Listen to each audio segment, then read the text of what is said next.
Hello, want to know how to talk yourself out of a bad situation? Welcome to How to Become, the channel that turns the world's most fascinating careers into entertaining videos. In this episode, we're covering FBI hostage negotiators. Let's start with what they do.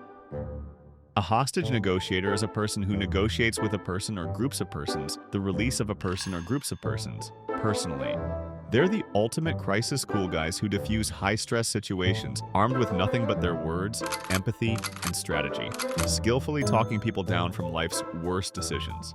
On top of typical hostage situations, they also negotiate with subjects committing workplace incidents, domestic violence, suicide attempts, terrorism threats, and criminals evading arrest. Basically, whenever you see police barricading a block, there's probably a negotiator nearby. Now, let's take a step back. While hostage negotiation has ancient roots, think Roman-era diplomacy, it evolved into the science we know today in recent decades. It all started with the 1972 Munich Olympics massacre, where failed negotiations to free Israeli athletes revealed the need for better crisis management, leading to the development of the first negotiation units. A year later, a 47-hour hostage crisis in Brooklyn led psychologist Harvey Schlossberg to introduce negotiation-based strategies, resulting in the first dedicated hostage negotiation team that shaped modern practices. The 1993 Waco siege revealed the challenges of negotiating with ideological groups, forcing negotiators to focus on suspects' motivations. The 2008 Mumbai terror attacks exposed the limits of negotiation with terrorists willing to die, moving toward intelligence-driven crisis management. By the 2010s, hostage negotiators embraced digital tools and social media to track suspects, manage public perception, and communicate in real time during crisis. In the 2020s, emotional intelligence takes the spotlight, showing that empathy and emotional management are just as crucial as tactical skills. And where to start? You gotta be a US citizen between 23 and 36 years old, no exceptions, unless you're a military veteran. And you'll need a bachelor's degree, ideally in criminal justice, cybersecurity, law, psychology, or accounting. This isn't just desk work, folks. You'll also have to pass the FBI physical fitness test, covering strength, endurance, and agility. If you want in, you better qualify for top-secret security clearance. Think polygraphs, financial reviews, drug tests. Any red flags? Game over. Make it through and you'll head to the FBI Academy in Quantico for 20 weeks of intense training. Firearms, defensive tactics, and investigative skills. Then, you need to complete the National Crisis Negotiation Course, a 2-week program focused on de-escalation, active listening, and crisis psychology. You'll train with both FBI and international agencies to prepare for everything from domestic standoffs to terrorist incidents. And what's the difference between a good and a great negotiator? Negotiators start in law enforcement, work their way into SWAT, and then aim for the FBI Crisis Negotiation Unit. Diffusing people is harder than defusing a bomb. That's why they need to constantly develop strong soft skills. Empathy is the main superpower. A great hostage negotiator doesn't just listen to the words, they tune into emotions, build trust, and make the other person feel in control. Communication is their power source. They decode the mindset of everyone from desperate individuals to extremists, to steer conversations through strategic dialogue and manage emotions without losing their cool. Their secret weapon is emotional intelligence. Great negotiators understand the emotions of both the hostage taker and the victims, subtly guiding the suspect towards surrender, making it feel like it's their idea. And the learning never stops. Negotiators stay sharp with case studies, evolving strategies, and new technologies.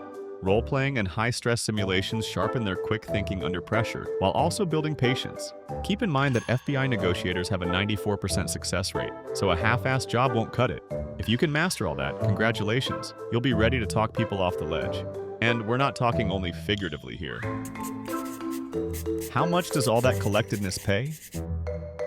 Negotiators start as special agents, earning from $45 to close to $60K. With experience, this can rise to over $110,000 annually, and elite units like the hostage rescue team can pull in more than $120,000. Overtime bonuses can boost pay by up to 28.7%, and the benefits are solid: health insurance, long-term care, and a sweet government retirement plan. So the pay is decent, but it won't make you a millionaire. If you want to survive all those long hours and stale sandwiches, you better have a real passion for this job. However, after 20 to 25 years of service, many negotiators switch to consulting or training because that's where the real money is. But we'll get to that in a bit. Just don't pull a Raquel Murillo and switch to the dark side. La traidora. What do hostage situations in the corporate world have in common? Ask Chris Voss, the former FBI lead hostage negotiator. He spent 2 decades on the front lines of negotiations where every word mattered. One wrong move, and boom, you're done. At the FBI, Voss crafted a mind-bending technique called tactical empathy, letting negotiators read emotions and subtly steer conversations without the perpetrator catching on. After retiring, Chris quickly figured out who needed his skills the most: anxious, overworked corporate suits. He took hostage-talking tactics to boardrooms, launching his company, the Black Swan Group, and writing the bestseller, Never Split the Difference. Whether diffusing a standoff or getting the Karen from accounting on board, he proved that the rules stay the same. The best negotiators listen, not talk. And now it's time for the fun stuff. In 2021, 2 Swedish prisoners took guards hostage for a pizza. Luckily, everyone walked away safe, leaving behind a deliciously bizarre negotiation tale and maybe a Domino's ad idea. Speaking of Sweden, Stockholm Syndrome was coined after a 1973 bank robbery, when hostages formed emotional bonds with their captors. Talk about love-hate relationships.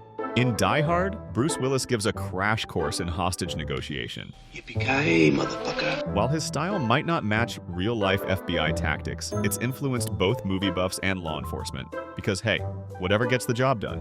And despite what movies show, face-to-face negotiation isn't always the smartest move. Remember that next time you see a hotshot negotiator stroll into a warehouse full of trigger-happy criminals in clown masks.